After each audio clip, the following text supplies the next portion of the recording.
Assalamualaikum kawan Jawa Pos, kembali lagi di podcast Banyak Tanya. Data menunjukkan bahwa penyalahgunaan narkotika masih sangat banyak di Jawa Timur, baik di Jawa Timur maupun di Indonesia. Kali ini saya langsung bersama Kepala Badan Narkotika Nasional Provinsi Jawa Timur, Bapak Brigjen Pol Budi Mulyanto. Ya, Izin kasih, Pak Budi. Dan saya di sini juga tidak sendiri dengan Pak Budi aja, tapi dengan Bapak Edi Supriyanto selaku Kepala Badan Kesatuan Bangsa dan Politik Bages Bampol Provinsi Jawa Timur. Terus Mas Reza. Izin Pak Budi, selama ini kan Bapak sudah menjabat di BNN Provinsi Jawa Timur selama 1 tahun nih Pak. Kolaborasi apa aja Pak yang sudah dilakukan dengan Pak Edi selaku Bages Bampol Jawa Timur Pak? Ya, kolaborasi yang saya laksanakan dengan Mas Edi, ya, Kepala Badan Kesbangpol Provinsi Jawa Timur, itu adalah luar biasa Mas. Saya awalnya dengan luar biasa dulu. Yang pertama saya juga harus tahu diri bahwa tugas saya itu adalah berdasarkan wilayah, adalah Provinsi Jawa Timur. Betul. Kalau saya tidak berkoordinasi, tidak berkolaborasi dengan Mas Edi sebagai teman tandem, layaknya film kartun Upin dan Ipin, Jin dan Jun, ya kan, tentunya kurang lengkap, ya kan, karena biar bagaimanapun pemerintah daerah adalah salah satu kepala pemerintahan, benar ya, gubernur, kepala pemerintahan provinsi ini yang tentunya mengatasi seluruh dinamika masyarakat, tidak hanya berorientasi ekonomi, tapi keamanan, politik, kesehatan warganya, dan lain-lainnya. Nah, itulah yang kami kerjakan selama ini dengan Mas Edi, sehingga saya berterima kasih punya teman tandem yang baik, ya kan, teman tandem yang care, kapan telepon, kapan komunikasi, tidak menggunakan satu konsep birokrasi yang terlalu rigid, sehingga eksekusi lebih mudah. Bahkan ada hal-hal krusial yang menyangkut dinamika masyarakat, masyarakat memberikan feedback, itu bisa tertanggulangi dengan baik.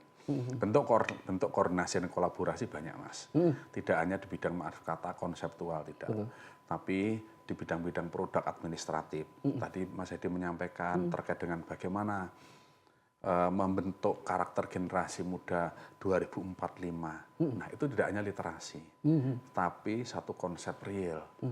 Makan sudah bergizi, pendidikan kualitasnya Jawa Timur sudah nggak meragukan lagi. Nah satu lagi kita harus benteng ini, moralitas dan mentalitas tahan akan narkotika itu menjadi bingkainya. Sehingga 2045 itu betul-betul generasi yang siap untuk menuju Indonesia emas.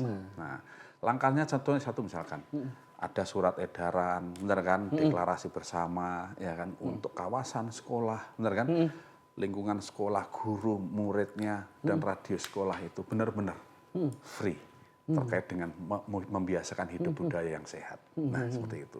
Belum terkait dengan implementasi operasional, desa bersinar, dan lain-lain. Nah, itu beberapa hal yang saya sampaikan. Nanti detailnya Mas Edi tentunya yang leading sektor. Gimana ini Pak Edi? Kolaborasi dengan BNNP itu udah sejauh mana sih Pak? Ya, jadi begini Mas Reza, bahwa pemerintah melalui Pak Presiden Prabowo mempunyai Astacita.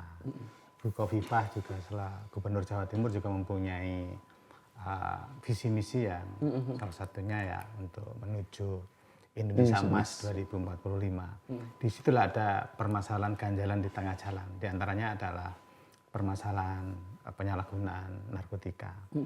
Di dunia ini kan ada extraordinary crime, di antaranya adalah terorisme, korupsi, dan penyalahgunaan narkotika. Nah ini bukan hanya menjadi PR-nya, ada tugasnya BNN, tapi menjadi tugasnya pemerintah dan pemerintah daerah termasuk juga masyarakat. Nah ini tidak gampang mengorkestra dari banyak pihak, ada TNI, ada Polri, juga ada masyarakat. Nah, maka kita harus untuk melawan mereka itu tidak bisa sendiri, harus bersama-sama untuk mewujudkan visi misi, mewujudkan Astacita dan sebagainya, sehingga kami Bages Bampol untuk mewujudkan tadi sesuai dengan kita adalah kesatuan dan persatuan bangsa untuk menjaga keamanan dan kondusivitas Jawa Timur, maka kami harus banyak kolaborasi dengan para pihak. Ini langsung klik dengan beliau, dengan Kepala BNN Provinsi Jawa Timur Bapak Jenderal Budi. Ini makanya langsung tancap gas. Bagaimana karena kita lebih mengutamakan deteksi dan cegah dini penyalahgunaan narkotika ini. Maka daripada nanti kita banyak mengobati. Karena ini sangat luar biasa dampaknya bagi anak-anak kita untuk ke depannya. Sehingga kita harus banyak terus melakukan upaya-upaya pencegahan tadi dengan berbagai cara. Kolaborasi termasuk kita sosialisasi di berbagai tempat, membuat regulasi-regulasi, juga termasuk mengorkestrasi dengan teman-teman, kolaborasi dengan Polda, dengan TNI, dengan Dinkes, dengan Dinsos dan sebagainya, kabupaten kota. Ini yang harus benar-benar kita garap bareng-bareng. Nggak bisa sendiri, Pak. Sendiri. Termasuk tenaga, pikiran, termasuk pembiayaan. Pembiayaan. Iya. Itu yang di-highlight. Hanya sendiri. Karena izin Pak Budi, apa yang saya highlight tadi kan ini kan terkait masalah kolaborasi, semua lini harus masuk di sini kan. Nah tadi yang saya perhatikan dari Pak Edi adalah pencegahan dini, Pak. Nah pencegahan dini itu peran BNN provinsi ini yang seperti apa sih Pak? Itu apakah ada penyuluhan khusus kah atau seperti apa? Karena kebetulan Pak, saya dulu di masa mahasiswa Pak, saya menjadi penyuluh anti narkoba di kampus Pak. Nah, apakah itu menjadi salah satu misinya juga apa gimana Pak? Ya, sesuai dengan kalimat tanya tadi ada pencegahan. Betul.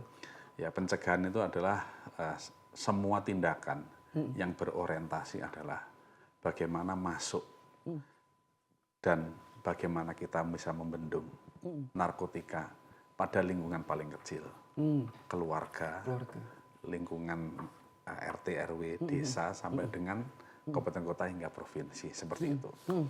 Nah, berbagai macam bentuk orkestra kalau Mas Edi bilang tadi, pencegahan itu banyak implementasinya.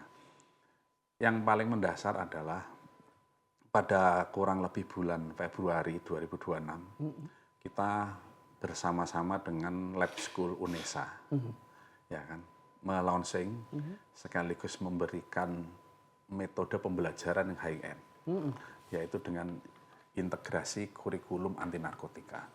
Nah, di situ ada tools bagaimana pembelajaran mulai level PAUD sampai level perguruan tinggi, sehingga dalam mengajarkan itu tidak seperti dulu. Betul.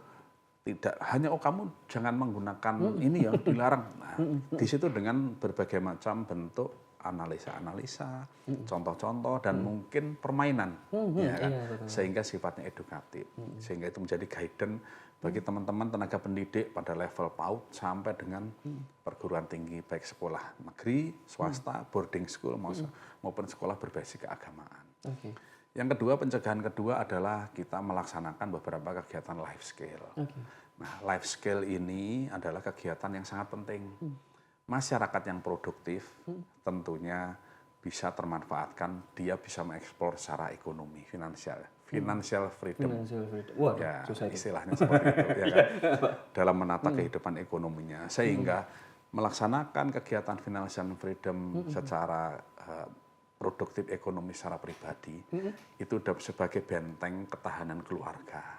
Nah, naik ke atas lagi lingkungan adalah ketahanan desa bersinar yang tadi saya sampaikan, desa bersih narkotika. Sebaliknya di luar konteks terkait dengan komunitas tadi, ada beberapa kegiatan misalkan seperti yang saya sampaikan, kita bekerja sama dengan adik-adik membentuk misalkan penyuluh-penyuluh narkotika pada usia sebaya, benar kan? Pada tidak hanya perguruan tinggi, ya kan, tapi di tempat sekolah-sekolah lain. Terus kemudian ada beberapa duta, ya kan, seperti itu. Sekaligus dengan melalui kegiatan ini hari ini, ya, ini merupakan salah satu kegiatan edukasi yang sifatnya adalah pencegahan terkait dengan peredaran narkotika, seperti itu. Terima kasih Pak. Apa kalau saya singgung tadi desa bersinar ya Pak ya? Ya. Desa bersinar itu berarti seluruh Jawa Timur ini sudah ada semua apa gimana Pak? Nah, kembali lagi, saya berbicara ini adalah saya menguji partner saya, ya kan. Terserah nih Jen dulu atau Jun dulu, ya kan. Jadi menguji partner saya ini. Desa bersinar itu gini Mas, kalau kita berbicara pekerjaan normatif, kita pasrah lah Pak. Ya enggak pasrah, ya pasrah. Nerimo ing pandum kalau bahasa Surabayanya. Satu tahun itu kita satu desa. 1 tahun satu desa, ya kan? Sesuai anggaran nih. Oke. Target. Ya, Target, ya, target. ya. Tapi saya berbangga Dinas di Jawa Timur ini mempunyai teman tandem yang bisa mengakselerasi. Dibantu Bu Gubernur, akhirnya berkomitmen ya kan kepada seluruh pemerintah kabupaten kota yang di Jawa Timur ini. Dalam 1 tahun ini minimal ada 10 desa bersinar Per kabupaten. per kabupaten kita, sehingga akselerasinya sangat-sangat jauh sekali. Ya kalau tadi misalkan 1 tahun sekali mungkin 8.000 Nggak selesai. nggak selesai, mungkin 100 tahun belum selesai, ya kan?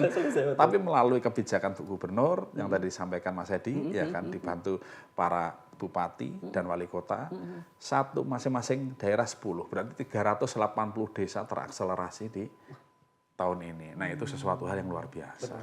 Karena di dalam konsep desa bersinar ini adalah bagaimana kita tidak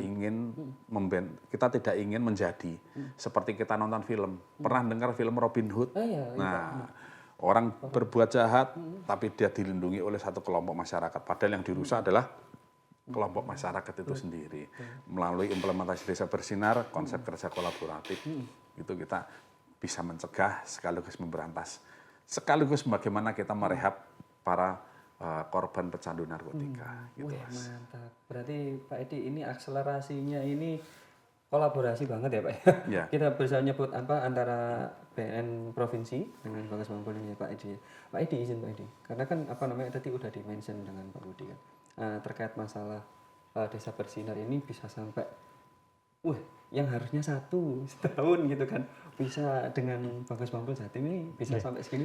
Sebentar, saya mau runtut dulu ya. Boleh Pak. Jadi begini, saya ini kan semua kerja saya atas perintah dan juga saya tetap konsentrasi dengan pimpinan kami Gubernur. Pimpinan kami Gubernur itu sungguh luar biasa karena beliau ini pernah jadi Mensos DPR RI, jadi sangat paham betul tentang penyalahgunaan narkotika di Indonesia. Bahkan dulu regulasi itu beliau yang menyiapkan. Nah kami sekarang ini banyak arahan-arahan terkait dengan itu. Akhirnya Jawa Timur menindaklanjuti undang-undang narkotika, akhirnya peraturan pemerintah, dan juga ada Permendagri. Kita membuat perda. Kita sudah mengeluarkan perda tahun 2022, perda nomor 10 tahun 2022. Setelah itu lanjut langsung kita tancap dengan Pergub. Pergub nomor 49 tahun 2023 tentang P4GN. Setelah itu juga ada Kepgub. Kepgub tentang tim terpadu P4GN. Itu belum cukup. Karena kita ini harus ada beliau tadi, harus ada kolaboratif, harus kerja bareng. Akhirnya beliau koordinasi dengan kami, Pak, kita nggak cukup, Pak, kita harus membuat satgas. Akhirnya waktu itu kita membentuk satgas atas arahannya dari Kepala BNN Provinsi Jawa Timur. Dengan beliau rapat dengan kabupaten kota. Dalam kurun waktu sekitar 2 mingguan, Pak. Ya. Kita wajibkan semua bupati wali kota membentuk satgas P4GN. Gitu kan, Pak. Satgas P4GN, Pak. Nah, waktu itu langsung beliau dilantik oleh Kepala BNN ya, Pak. Ya. Sama beliau saya ngikutin aja saya itu. Pak Menteri Desa. Menteri Desa dan Menteri Desa. Dilantik menjadi satgas di Gedung Pemuda itu.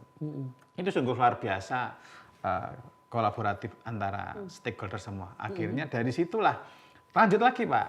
Membentuk desa bersinar. Di setiap desa kelurahan, di situlah ada kader-kader, ada aktivis, ada para pemerhati, juga ada pemerintahan daerah untuk bersama-sama melakukan pencegahan penyalahgunaan narkotika, sehingga disebutlah dibentuk namanya desa bersih narkotika atau desa bersinar. Nah, selama ini kan dari pemerintah itu pokoknya 1 tahun minimal 1 desa dibentuk di provinsi. Kelamaan, Pak. Nah, akhirnya waktu itu tapi koordinasi dengan beliau, Pak, gimana? Beliau juga, ayo Pak, gaspol. Sehingga, ya apa caranya satu kabupaten kota minimal 10 desa kelurahan terbentuk. Kita gas. Akhirnya sekarang sudah mulai terbentuk dan saya lagi membuat namanya apel, Pak. Apel itu asistensi, pengawasan, evaluasi, dan laporan. Saya laksanakan tiap hari Senin pukul 9 pagi sampai jam 12. Jadi saya ngontrol, Satgas kamu lagi membuat apa aja, Kabupaten A sudah sampai di mana, kita kontrol kan. Setiap Senin, setiap Minggu. Supaya apa? Ini benar-benar Satgas ini jalan tidak hanya dibentuk secara hitam putih. Nah, kita harus kontrol. Kita laporan terus dengan beliau. Jadi kita selalu tiktokan dengan beliau ini. Supaya apa? Karena ini jangan sampai penyalahgunaan narkotika ini karena sudah menyentuh anak-anak. Anak-anak kita harus kita lindungi gitu loh, Pak. Jangan sampai terus mereka terkena baru kita turun. Kita harus mulai awal sudah. Karena mereka ini mencari pasar, Pak. Seluas-luasnya, sebanyak-banyaknya anak-anak mereka menjadi korban mereka. Lah, mereka membuat banyak sekali inovasi dan sebagainya. Kita ini harus lebih peduli, kita harus lebih keras lagi untuk mengkantar mereka. Maka kita harus menggerakkan masyarakat yang jumlahnya 42 juta di Jawa Timur ini untuk melawan mereka yang sekiranya jumlahnya nggak banyak. Kita harus lawan mereka. Kita harus lawan supaya apa? Mereka ya kalau untuk bersih total agak susah ya, maka kita harus maksimal mungkin mengupayakan maksimum mereka tidak menghancurkan masa depan anak-anak kita. Betul. Tapi respon masyarakat sendiri Pak terhadap desa bersinar kayak gimana Pak? Boleh monggo, terserah ini yang jawab ya Pak. Pertama sebenarnya bersinar. Analog bersinar kan lampu, desa udah banyak lampunya bukan. Tapi dengan kita memberikan bersinar adalah bersih dari narkotika. Ya. Kenapa akhirnya masyarakat mengerti? Karena kami sampaikan begini. Kalau kita melihat perbedaan dulu dan sekarang, 5 tahun lalu aja, nggak usah jauh-jauh. Antara kota dan desa perbedaannya adalah 180 derajat. Apa perbedaannya? Dulu 5 tahun yang lalu, orang menggunakan narkotika itu di kota atau di desa? Di kota Pak. Di kota kan. Kota-kota besar, tempat hiburan, fasilitas lengkap. Tapi kurun waktu sekarang, orang kota sudah menjadi sehat. Identik dengan berbagai macam kegiatan olahraga, ya kan, ada lari, semuanya segala macam itu ya kan, ya kan. Bahan apa itu yang sekarang yang lagi keren, yang lagi apa itu? Run. Yang olahraga keras itu, yang kan seperti itu. Nah, sekarang ke desa, narkotika itu menyerang desa. Nah, kenapa menyerang desa? Karena para pengedar dan para bandar narkotika, ya kan, mereka berorientasi narkotika itu melihat bahwa masyarakat desa itu kalau ketahanan ekonominya itu kalau membeli sesuatu tidak ada istilah menggunakan kredit. Karena sumber daya alam, kreativitas, kategori kerajinan itu berpotensi besar.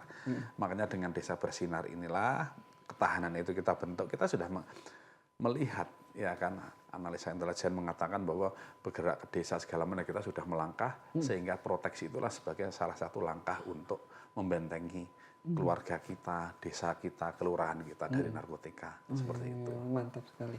Berarti desa bersinar ini efeknya secara nggak langsung kan langsung menyentuh ke masyarakat gitu ya. Betul. Terus habis itu di beberapa bulan yang lalu beberapa hari yang lalu ya Pak ya, yang di Gresik itu Pak 3 ton itu Pak, itu gimana Pak? Ya, itu merupakan salah satu hasil kita berikhtiar kepada Allah Subhanahu Wa Taala, betul kan, berdoa, betul kan, sekaligus bentuk kerja kolaborasi. Karena kita bergandengan tangan, akhirnya banyak informasi, ya kan, sehingga bisa kita memitigasi dengan mengungkap peredaran narkotika itu. Kita ketahui bahwa seandainya kemarin itu lolos, itu 10 juta orang di Jawa Timur terancam addicted, pangsa pasar, 1/4-nya, ya kan. Nah itu sangat-sangat high risk tentunya, ya kan. Terus kemudian kita kolaboratif lah kembangkan dengan berbagai narkotika yang lain yang hari ini kita rilis. Nah, di balik narkotika yang 3,37 ton kemarin itu sebenarnya prestasi dalam hal pengungkapan tindak pidana tertinggi se-Indonesia loh. Mantap. Sampai dengan sekarang. Ngeri. Dari yang dulu sampai sekarang, ya kan. Tapi itu menunjukkan bahwa masyarakat, aparatur, pemerintah daerah, benar kan? Semuanya komitmen, bergandengan tangan, dan semuanya berintegritas. Kita tahu bahwa kenapa berintegritas itu indikator. Ya kan, tidak lolos itu kan berarti integritas, ya kan. Berbagai macam godaan, berbagai macam ya kamuflase segala macam, alhamdulillah bisa terungkap itu semua. Nah, kita harus berbangga dengan mitra kerja masyarakat yang tentunya sudah mulai sadar, sehingga dengan adanya 3,37 ton tadi bukan euforia prestasinya. Betul. tapi adalah euforia ini loh real yang disampaikan teman-teman Badan Kesbangpol, yang disampaikan teman-teman Polda, benar kan? Yang disampaikan oleh lembaga-lembaga sekolah bahwa ancaman itu tidak hanya konseptual tapi realita, ya contohnya adalah trik. Itu tadi buktinya. Orang mengirim tidak tanggung-tanggung 4 kontainer ya kan, narkotika menuju Jawa Timur. Marketplace-nya tidak ada tempat lain, Jawa Timur itu. Kalau heroin yang di Sumenep itu konsumsinya bukan untuk orang Jawa Timur, itu untuk Bali. Mereka salah membaca GPS saja, turun ya kan di utara Bali, tapi laut terbawa di Sumenep. Nah seperti itu. Iya Pak. Karena kan apa namanya, kalau kita ngomongin narkotika itu Pak, yang narkoba atau yang zat edik yang lainnya, itu kan kayaknya sekarang itu yang digencar itu memang masyarakat yang masih belum apa Pak ya, beredukasi secara penuh gitu ya Pak. Apa gimana sih Pak? Gini Mas, saya berbicara data. Iya. Di Jawa Timur ini napi binaan, ya kan, warga binaan lah. Di seluruh lapas Jawa Timur ini, saya ketemu dengan Kakanwil kemarin, kurang lebih 2 bulan yang lalu, menyatakan beliau kalau nggak 25 sampai 26 ribu orang. Dari semua tindak pidana umum, narkotika, tindak pidana khusus, yang lain-lain. Narkotika itu berkontribusi 55%. Artinya 12.500 sampai 13.000 orang narkotika. Kalau kita sebentar-sebentar dimasukkan, anak kecil pengguna masuk semuanya, bukan outcome-nya sembuh mungkin, ya kan, bukan efek jerah, ya kan, tapi malah mungkin bisa beralih dia expert, ya kan? Ilmunya menjadi expert, kira-kira gitu. Nah itu kita tidak ingin, ya kan, sehingga sekarang kita berpandangan adalah bahwa yang lalu sudah berlalu, ya kan. Sepanjang ada keinginan, ada niat baik, seorang pengguna, seorang yang berkecanduan narkotika ingin sembuh, makanya kita dorong untuk rehabilitasi secara mandiri. Kita tahu berbicara rehabilitasi mandiri, Jawa Timur ini ada 2 yang pemerintah yang cukup representatif, yaitu di Lawang dan di Menur. Itu cukup representatif dari sisi alatnya, dari sisi metode dan tenaga-tenaga ahlinya. Sebaliknya juga, kalau yang percaya dengan lembaga swasta, di sini ada 75 lembaga rehab. Kliennya saat ini Mas, tidak kalah banyaknya, kurang lebih 4.000. 4.000 se-Jawa Timur ini. Klien orang yang pecandu narkotika yang sedang kita rehab. Nah, itu yang merupakan bukan tantangan ya. Itu merupakan satu hal yang kita berkeinginan, ya kan, bahwa mereka adalah menjadi manusia yang sehat, manusia bermanfaat, produktif, bukan untuk kami, enggak, untuk diri sendiri dan keluarga aja. Nah, seperti itu. Pak, kalau kita ngomongin rehabilitasi ini menarik Pak, karena kan apa namanya, bahasa rehabilitasi ini kan ada 2 representasi ya Pak ya. Maksudnya orang itu isinya apa ini kita Pak ya, tanyanya Pak. Apa namanya, ada orang itu yang beranggapan, kan pengguna nih Pak, oh saya biar tidak sampai masuk penjara, kita masuk rehabilitasi aja dulu, gitu ya Pak ya. Nah, apakah apa namanya, ini tadi Pak, obrolan saya ini tadi sesuai dengan representasinya tadi, apa gimana Pak? Apa betul? Saya takutnya kan orang itu kan mikirnya gini Pak, masuk rehab aja dulu, direhab dulu supaya nggak masuk bui. Tapi nanti apakah menjamin gitu Pak, orang kalau masuk rehabilitasi gitu? Yang merasa pengguna, yang merasa kecandu narkoba, yang 1 jam 1 menit lalu pakai narkotika, dari yang kemarin-kemarin, ketika ada hati nuraninya ingin sembuh, datanglah ke kantor BNN provinsi, kabupaten dan kota. Saya Budi Mulyanto, pangkat Brigadir Jenderal Polisi, akan menjamin bahwa yang bersangkutan tidak akan saya penjara dan tidak akan diproses hukum. Tuh. Statement ini adalah untuk menggugah masyarakat. Dengan catatan, datangnya mandiri ya. Mandiri itu diantar orang tua, keluarga, rekan. Jangan diantar penyidik ya Mas Edi. Kalau diantar penyidik, kalau diantar penyidik, beda. Ya itu namanya sudah berbeda. Ya, yang mandiri ya. Nah, dibalik saya menyampaikan kayak gini Mas. Nanti para pemain narkotika itu pasti berbilang tidak percaya, jangan percaya kamu, jangan percaya. Pasti. Kenapa mereka bilang seperti itu? Karena ini tidak berbicara kesembuhan bagi para pemain narkotika. Ini adalah berbicara marketplace. Banyak orang yang rehab, banyak orang yang sembuh. Mereka berpikiran, aduh market saya berkurang, pangsa pasar saya berkurang, omset saya berkurang. Nah, sehingga sudah saya sampaikan di awal, ya kan, kalau ada, aduh nggak percaya. Nah, yang mereka menyuarakan nggak percaya itulah, ya kan, 99% yang pekerjaannya adalah berorientasi mengambil profit oriented dari narkotika, gitu Mas. Berarti justru malah dilindungi ya Pak ya? Iya. Aku ini Karena kan omset bagi mereka, ya kan omset dia, gitu. Apa namanya menjadi hal yang menarik sih Pak kalau apa namanya jenengan tadi udah berstatement seperti itu. Berarti kan apa namanya udah bukan hal yang ditakuti lagi ya Pak ya. Berarti kan gitu kan kita tuh merasa dilindungi malahan ya Pak ya, kalau kayak gitu. Terus habis itu Pak ngomongin masalah narkotika ini kan ada Hari Anti Narkotika Nasional. Hani, ya kan. Di tahun ini Pak Hani itu apa di Hari Anti Narkotika Nasional ini BNN provinsi itu melakukan kegiatan apa aja Pak? Ya, kegiatan-kegiatan yang kita rencanakan adalah sesuai dengan instruksi dari BNN RI, ya kan, semua adalah kegiatan yang berorientasi sosial. Tidak ada kegiatan seremonial, tidak ada kegiatan-kegiatan pesta yang lain-lain, enggak. Karena apa? Makna Hari Anti Narkotika Nasional adalah hari keprihatinan, bagaimana kita melihat bahwa lingkungan Indonesia ini, Provinsi Jawa Timur ini adalah masih ada narkotika-narkotika yang beredar di lingkungan masyarakat. Nah, kita berharap dengan Hani ini adalah kesadaran kolektif yang muncul, bergandengan tangan muncul, ya kan, sama-sama kita mencegah masuknya narkotika di dalam lingkungan mulai keluarga sampai dengan Provinsi Jawa Timur. Siap Pak. Berarti kan apa namanya memang bahaya banget ya Pak kalau ngomongin narkoba ini kan jenisnya itu macam-macam Pak. Masalahnya sekarang itu Pak. Setiap hari berubah. Dan itu kan apa namanya saya juga heran Pak. Apa namanya sekarang ini kan maraknya yang beredar Pak ya. Vape ya Pak ya. Kita kan kalau ngomongin vape Pak ya. Ini itu menjadi bahasan menarik Pak. Yang disalahkan ini itu apa namanya alatnya, apa pengedarnya apa gimana sih Pak? Ini kan karena vape itu kan semua orang kan kita kalau ngomongin vape kan masuk Indonesia itu dari tahun 2020 ya, atau sebelumnya Pak ya. Saya juga nggak tahu apa namanya masuknya itu vape itu dari kapan. Cuma disalahgunakannya nih loh Pak. Ya, vape adalah media intinya adalah merokok. Kenapa vape menjadi potensi baru narkotika? Karena di dalam vape ini ada satu namanya cartridge.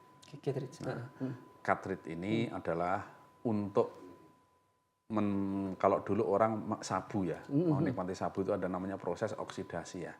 Nah, cartridge inilah yang dia merupakan shortcut dari proses oksidasi itu sendiri. Ya kan? Apa yang namanya cartridge ya? Semua yang berbau liquid, ya kan, ditambah satu komponen elektrik penggeraknya, ya dia bisa mengurai. Nah, disitulah. Nah, kenapa vape ini bahaya? Kontennya, Mas. Kontennya ini bisa ya kan diisi dengan berbagai macam narkotika. Baik narkotika yang sifatnya sintetis, biologis atau zat kimia tertentu. Nah, kita melihat berdasarkan penelitian yang diambil oleh BNN RI, kurang lebih ada 5.000 atau 6.000 cairan vape, ya saya lupa tepatnya itu. Kesimpulannya adalah bahwa 75-80% itu mengandung narkotika yang bisa di law enforcement dan diawasi penggunaannya, peredarannya. Sisanya bukan kok negatif, tetap positif narkotika, tapi belum ada regulasi yang mengatur. Tuh, jadi artinya 100% adalah kontennya adalah drug. Nah, itu. Sehingga itulah bahayanya narkotika menggunakan vape. Ketika kejahatan narkotika sudah berdimensi masuk teknologi seperti itu. Soalnya kan kalau ngomongin izin ya Pak ya, apa namanya ngomongin masalah vape ini kan sampai MUI itu kan berfatwa ya Pak ya. Apa namanya kayak memfatwakan bahwa vape ini haram gitu Pak. Itu gimana Pak Edi menurut Pak Edi? Vape ini kan tadi sampaikan Kepala BNN Provinsi ya, bahwa sama dengan merokok. Cuma ini ada rokok konvensional yang melalui tembakau. Kalau rokok Itu potensinya kan kalau penyalahgunaan narkotika kan ditambahi dengan mungkin ganja, ditambahi sama mungkin apa namanya tembakau, gorila, misalnya kan begitu kan, atau sintetik yang lainnya. Ada lagi ini nih vape elektronik. Kalau ini pakai pembakaran asap, kalau vape ini menggunakan liquid yang diekstrak diolah dioksidasi melalui alat cartridge tadi itu. Nah, ini sekarang disalahgunakan oleh tadi produsen mungkin liquidnya tadi itu dicampurlah dengan apa namanya adiktif atau narkotika yang lainnya. Nah ini banyak masyarakat kita yang tidak tahu dan tidak paham karena apa? Ternyata orang dulu kalau misalnya merokok itu baunya asapnya apa namanya apok atau mungkin kelihatan. Kalau pakai vape itu ada rasa buah, ada rasa bunga dan sebagainya, seger gitu loh. Sehingga orang taunya vape itu aman-aman saja. Tapi begitu ada penelitian dari BNN, ternyata kandungannya sungguh luar biasa. Nah inilah kolaborasi yang disampaikan tadi, kita harus bersama-sama mengantisipasi anak kita ini harus kita lindungi. Maka MUI dengan kajian, dengan pembahasannya, oh ternyata vape yang ada narkotikanya itu adalah haram. Yang ada kandungan narkotikanya. Nah, setelah itu Pemprov bersama-sama dengan BNN provinsi dan Polda dan sebagainya mempunyai inisiasi bagaimana kita melindungi anak-anak kita itu hadir. Ya caranya yaitu tadi pasal-pasal yang ada di peraturan pemerintah, sebenarnya sudah diatur di merokok dan vape itu sudah diatur di peraturan pemerintah. Dilarang menggunakan vape di sini A, B, C, D sudah ada semua itu Pak. Di pasal-pasal itu termasuk radius penjualan dan sebagainya sudah diatur di semua. Nah, kita ini lagi sekarang menyusun supaya kita membatasi dan mengawasi penggunaan vape berdasarkan peraturan pemerintah tadi itu. Jadi ini mudah-mudahan segera ini muncul nanti apa namanya aturan-aturan itu pengawasan tadi itu supaya anak-anak kita ini tidak penyalahgunaan tadi tahu. Nah, ini karena banyak orang tua yang tidak tahu, Pak. Tidak tahu. Ya, ini kita harus sosialisasikan pada publik. Jadi supaya ya kita harus mengawasi betul itu pembuatan liquid cairan-cairan itu, Pak. Itu sangat membahayakan, Pak. Kebetulan saya itu nggak pernah merokok, tapi begitu melihat datanya begitu saya itu juga. Karena begini Pak, dalam satu ruangan itu 100 orang dalam rapat. Satu orang menggunakan vape, rokok elektronik yang di dalamnya ada mungkin automidate atau zat aktif lainnya, merokok bul, dihirup oleh satu ruangan itu, dan keluar dites uji urin atau darah itu langsung positif. Oh, sampai sebegitunya. Karena vape ini liquid cairan, dia masa jenisnya lebih berat daripada rokok. Begitu masuk dalam tubuh dia langsung larut dalam darah. Maka ini menjadi karena di vape ini hampir di negara ASEAN itu sudah melarang. Kalau jenengan membawa vape di Singapura sampai terdapat di tasnya, maka dendanya bisa sampai 50 juta, Pak. Kalau di Singapura kan rokok sembarangan aja kena pasal ya Pak. Tapi dendanya lebih besar. Lebih besar. Pulang Mas, bisa deportasi. Deportasi, nggak bisa masuk dan dendanya tadi. Tapi Indonesia sendiri masih gimana Pak untuk menanggapi itu? Karena ya kita pesanan pada pemerintah pusat, yang penting kami pemerintah daerah itu membatasi dan mengawasi supaya anak-anak kita itu terlindungi dari penyalahgunaan narkotika melalui vape.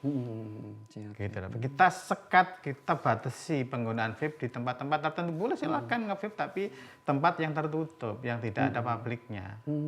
Penjualan juga harus dibatasi. Yang usia di bawah 21 tahun jangan beli. Yang penjualnya jangan memberikan kepada anak di bawah 21 tahun. Masih sekolah, masih mahasiswa itu Pak, kasihan. Iya, benar. Gitu. Nah inilah maka kita harus menyadarkan bersama seluruh elemen masyarakat, terutama di keluarga. Karena keluarga itu tidak memahami juga bahaya penggunaan vape yang di dalamnya ada narkotika. Iya Pak, benar sekali. Berarti apa namanya memang sekarang ini peran utama itu adalah keluarga ya Pak. Jadi keluarga itu yang harus diedukasi gitu Pak. Berarti kan peran orang tua di sini itu penting banget. Terus tadi sudah ada desa bersinar dan semuanya ini sudah dilakukan Pak Budi selaku Kepala BNN Provinsi Jatim dan Pak Edi selaku Babus Pamkul Jatim memang sudah sangat berkolaborasi Pak. Jadi izin Pak untuk yang terakhir kalinya ini Pak, mungkin dari Pak Budi dulu aja ya, diberikan pesan ke masyarakat Pak. Apa ini Pak, keluarga itu harus ngapain sih Pak, harus seperti apa Pak langkah pertamanya Pak? Mungkin nanti dari Pak Edi juga bisa memberikan statement tersebut. Monggo Pak Budi dulu. Closing statement adalah keluarga mari menggugah kesadaran, jangan apatis, ya kan. Meskipun anak, putra, ponaan baik-baik saja, ya kan, itu juga berpotensi, ya kan, menjadi korban narkotika baik langsung maupun tidak langsung. Apabila sudah ada, ajaklah datang untuk melakukan rehabilitasi. Yakinlah, seperti yang disampaikan, tidak ada tuntutan hukum sepanjang keluarga yang membawa. Karena satu pertanyaan saya adalah niatnya adalah menyembuhkan, mengurangi daripada demand. Terus kemudian yang tadi disampaikan Mas Edi terkait vape, itu betul adanya. Baik penjualan vape yang di toko-toko modern, toko konvensional, maupun home industry. Untuk di PP 28 itu, PP 48 atau 48 ya kalau salah ya. Itu udah jelas bahwa penjualan itu adalah maksimal, usia minimal itu adalah 21 tahun. Sehingga di bawahnya dan anak kuliah tolong jangan dilayani. Itu bukan demi apa-apa, untuk menjaga kesehatan generasi kita bangsa ini. Gitu ya. Kemudian bagi teman-teman yang sudah menjual metode-metode rokok elektrik segala macam di kawasan sekolah, itu juga sudah jelas. 200 meter dari area sekolah, lembaga-lembaga itu ya, tolong jangan dijual. Itu juga niatnya bukan tiada lain, PP itu dibuat adalah untuk menyelamatkan generasi bangsa. Ya kan? Mari kita bergandengan tangan, yakinlah bahwa dengan Jawa Timur ini bersih dari narkotika, maka Jawa Timur ini pasti akan sejahtera. Rakyatnya pasti akan bisa mencapai dan meraih apa visi misi keluarga, menuju cita-cita keluarga masing-masing. Jadi kita bergandengan tangan dengan Badan Kesbangpol Provinsi, dengan Provinsi Jatim secara umum, adalah sebenarnya adalah ingin melangsungkan menuju memberlangsungkan, ayo cita-cita keluarga itu, ayo on the track, ya kan, sehingga dapat berkontribusi yang baik untuk semua agama, keluarga, bangsa dan negara. Terima kasih. Terima kasih Pak Budi. Pak Edi? Nggih, terima kasih Mas Reza bahwa penyalahgunaan narkotika ini adalah musuh kita bersama. Karena ini akan menghancurkan masa depan anak-anak dari psikologis maupun dari kesehatan. Maka dari itu kami ingin mengajak semua, terutama pertama kepada semua aparatur pemerintah, lembaga instansi pemerintah. Ayo kita bersama-sama bergandengan tangan untuk melakukan upaya-upaya pencegahan. Minimal dalam satu instansi itu bersih dulu kita penyalahgunaan kita. Antisipasi kepada staf-stafnya coba himbau supaya tidak menyalahgunakan narkotika. Yang kedua juga kepada tokoh agama, tokoh masyarakat, termasuk seluruh masyarakat di Jawa Timur. Narkotika ini sudah dekat ada di sekitar kita. Maka kita harus peduli apabila ada yang mengetahui kanan kirinya menyalahgunakan narkotika.